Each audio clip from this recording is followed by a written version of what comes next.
Hi, this is James Owen. I'm the Executive Director of Renew Missouri. You might be wondering what is going on with the Inflation Reduction Act and what is going on with some of the funds and programs that were issued through that law and where is it now?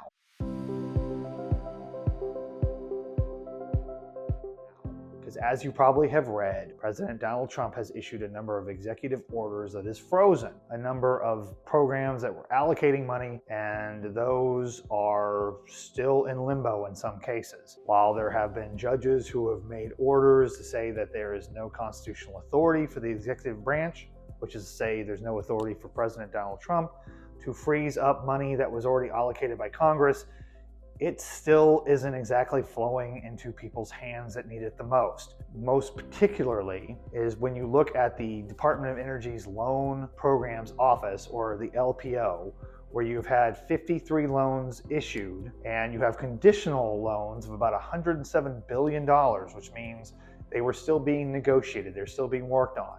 Those are still in question. We've only seen a small percentage of that money actually go out to the intended recipients, even though those contracts are signed or those contracts are being negotiated.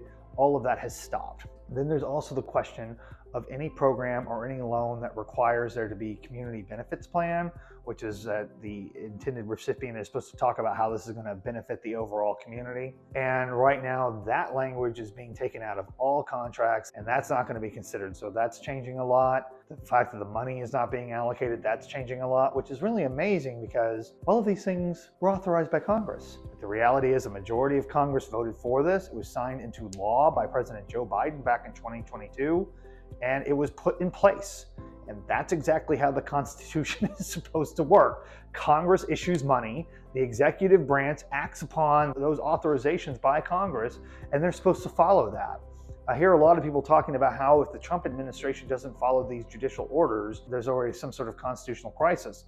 But the reality is, because Congress is not holding the executive branch to account, which is to say your member of Congress is not demanding President Donald Trump release this money, is the constitutional crisis that is already happening right now and has already happened. So if you want to do something about this, what I'd urge you to do is go to the congressional website, find out who your Congress member is, and reach out to them, call them, email them. Tell them this money's been authorized. Tell them this money needs to be made available. Tell them the Inflation Reduction Act needs to be allowed to work. On behalf of Renew Missouri, I want to thank you for your time and thank you for your interest.